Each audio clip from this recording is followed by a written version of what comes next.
파코월드에 찾아와 주신 여러분 반갑습니다. 오늘 이야기는 단순한 호재 전파로 끝나는 소식이 아닙니다.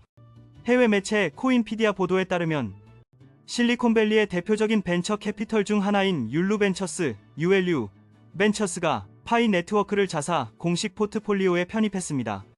보통 이런 급의 VC가 이름을 올렸다는 건 그 자체로 상징성이 큽니다. 그런데도 보도 당시 시세판을 보면 파이코인은 오히려 0.35달러 부근에서 약세를 이어갔고 24시간 낙폭이 2% 추가로 기록됐다는 문구까지 기사에 함께 실렸습니다. 겉으로 보면 큰 호재, 그런데도 가격 하락이라는 역설적인 장면이 펼쳐진 셈이죠. 그래서 많은 분이 이상하다, 왜 이럴까? 라는 의문을 갖는 건 너무나 자연스럽습니다.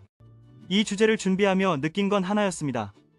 표면적인 기사 몇 줄로는 설명이 안 되는 케이스라는 것. 그래서 단순 요약이 아니라 맥락을 복원하는 작업을 택했습니다. 율루벤처스의 과거 투자 패턴, 유사 단계에서의 평균 베팅 규모, 다른 동급 VC들의 관행, 블록체인 핀테크 레이트 스테이지와 얼리 스테이지에서의 티켓 사이즈, 그리고 동일 시기 암호화폐 시장의 유동성과 심리 지표까지 가능한 조각들을 모아 교차 검증했습니다. 그렇게 퍼즐을 맞추다 보니 한 가지 큰 흐름이 드러납니다. 즉, 시장은 가끔 즉시가 아니라 지연으로 반응한다는 점. 그리고 제도권 자본의 신뢰는 가격 그래프보다 느리지만 더 두텁게 쌓인다는 점입니다. 당시에는 하락 압력이 강했지만 일정 시간이 흐르며 시세가 점차 회복 탄력을 보였다는 사실이 그 단서를 뒷받침합니다. 우리가 주목해야 할 핵심은 차트의 단기 등락보다 왜 하필 율루벤처스 같은 곳이 파이를 골랐는가 입니다. VC의 포트폴리오 등재는 단순한 로고 수집이 아닙니다. 우리는 이 프로젝트의 장기적 생존성과 확장성을 신뢰한다는 공개 시그널에 가깝습니다.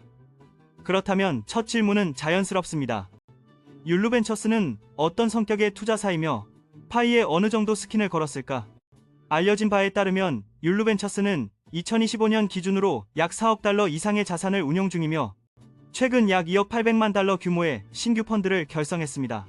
포트폴리오에는 팔란티어, 소파이, 길드 에듀케이션, 베터업, 에버로 등 실리콘밸리의 대표 성장주들이 줄지어 있습니다. 이런 하우스가 포트폴리오에 올렸다는 사실은 곧 우리는 장기적으로 이 회사가 의미 있는 기업 가치를 만들 것이다라는 선언과 같습니다. 그렇다면 금액은 공식 수치가 공개되지 않는 것이 일반적이라 직접 확인은 어렵지만 율루벤처스의 과거 라운드별 티켓 사이즈를 보면 대략적인 범위 추정이 가능합니다. 시드 시리즈 A 단계에서 통상 100만 800만 달러 사이를 집행해 온 사례가 많고 블록체인 핀테크 섹터에서는 200만 700만 달러 구간이 자주 관찰됩니다. 가령 최근 투자 케이스 중 한 곳에는 750만 달러를 베팅한 기록도 있습니다. 이 패턴을 파이에 대입해보면 최소 200만 달러, 많게는 700만 달러 선의 베팅일 가능성이 높습니다. 단순 참가는 아니고 공식 포트폴리오 등재라는 무게에 걸맞은 상징적 실질적 규모라고 봐야 합니다. 여기서 끝이 아닙니다.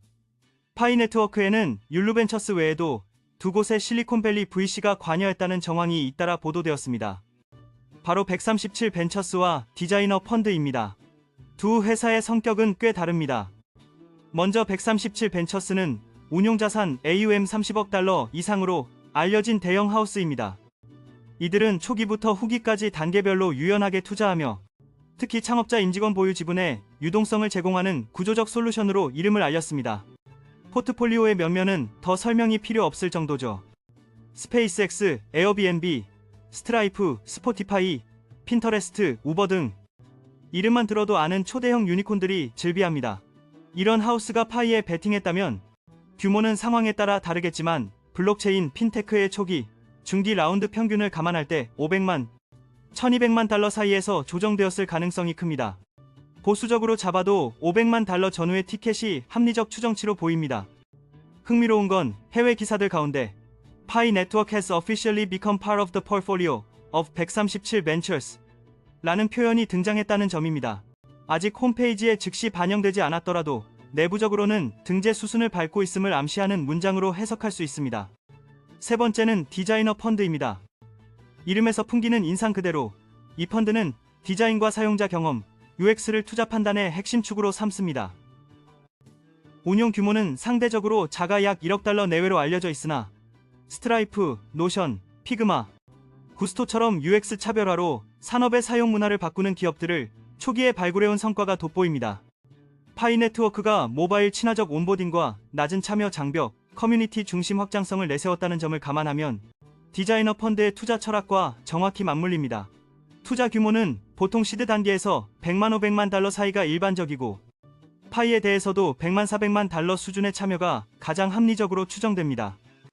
다만 이 펀드는 공식 포트폴리오 등재를 서두르지 않는 편입니다. 실제 사용자 가치가 입증되면 공개한다는 색채가 강하기 때문입니다. 즉, 메인넷이 안정적으로 개방되고 광범위한 사용자 교환 사례가 축적될수록 등재 가능성은 높아집니다.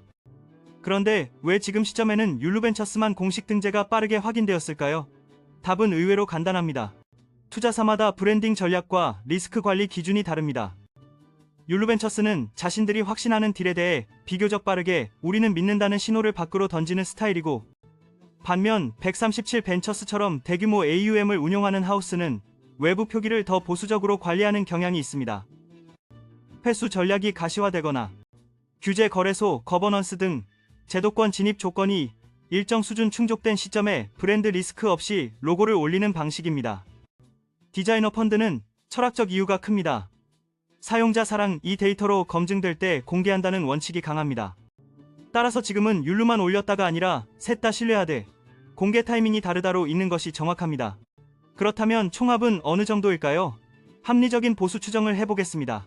율루벤처스 200만 700만 달러, 137벤처스 약 500만 달러, 전후 상황 따라 800만 1200만 달러까지 확장 가능하나 보수 추정으로 500만 달러 내외, 디자이너 펀드 100만 400만 달러, 하단을 합치면 대략 800만 달러, 상단을 합치면 1600만 달러 근처의 자금이 파이의 초기, 중기 라운드에 투입됐을 가능성이 큽니다. 이는 실험적 파일럿을 넘어 실리콘밸리에서 진지하게 보고 있는 티어의 펀딩 볼륨과 대체로 일치합니다. 중요한 건 숫자 그 자체가 아니라 이 정도 규모의 자금이 공식 포트폴리오라는 이름과 함께 들어왔다는 사실이 보내는 신호입니다.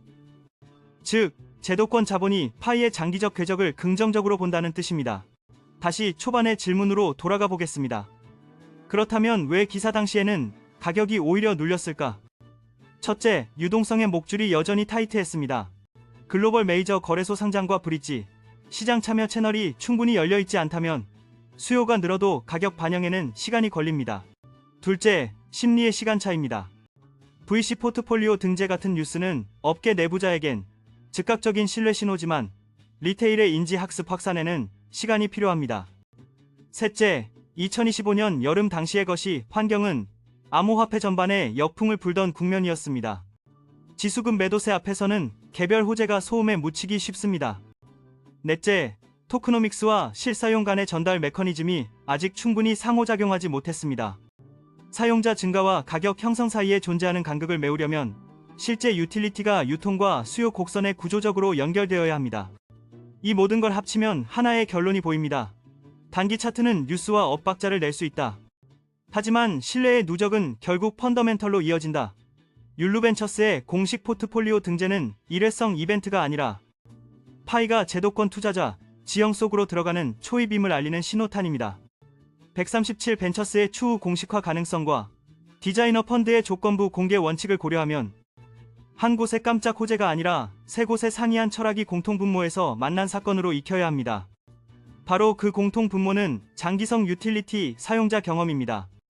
지금 파이오니어가 붙잡아야 할 것은 어제의 캔들 하나가 아니라 내일의 신뢰 총량입니다. 시장은 가끔 늦게, 그러나 더 크게 답합니다. VC의 로고는 가격에 즉시 찍히지 않을 수 있습니다. 대신 생태계의 표준과 레퍼런스를 바꾸며 빌더의 유입, 파트너십의 질, 규제 친화적 구조의 설계, 메인넷 이후의 네트워크 효과로 번역됩니다. 그러다 임계점이 넘어가는 순간 그동안 쌓였던 신뢰가 데이터로, 데이터가 밸류에이션으로, 밸류에이션이 다시 참여자로 되먹임되는 선순환이 시작됩니다. 그때 왜 그때는 안 올랐지? 라는 질문은 자연스럽게 퇴장합니다. 정리하겠습니다. 율루벤처스의 공식 편입은 파이가 제도권의 렌즈에 들어왔다는 첫 증거입니다. 137벤처스는 보수적 공개 원칙 속에서도 내부적 진전이 포착되고, 디자이너 펀드는 사용자 가치 검증 후 공개라는 철학을 고수합니다. 세 곳의 숫자를 보수적으로 합쳐도 800만, 1600만 달러 권역의 자금이 파이에 베팅되었을 확률이 높습니다. 이는 단기 가격의 파동과 별개로 장기 궤적을 떠받치는 신뢰의 기둥이 이미 세워지고 있음을 의미합니다. 그러니 지금 우리가 할 일은 간단합니다. 눈앞의 캔들색만 보지 말고 어떤 손들이 어떤 이유로 이 네트워크에 스킨을 걸었는지를 읽어내는 것. 가격은 늦어도 결국 신뢰를 따라옵니다. 그리고 그 신뢰는 오늘도 천천히 그러나 단단하게 쌓이고 있습니다.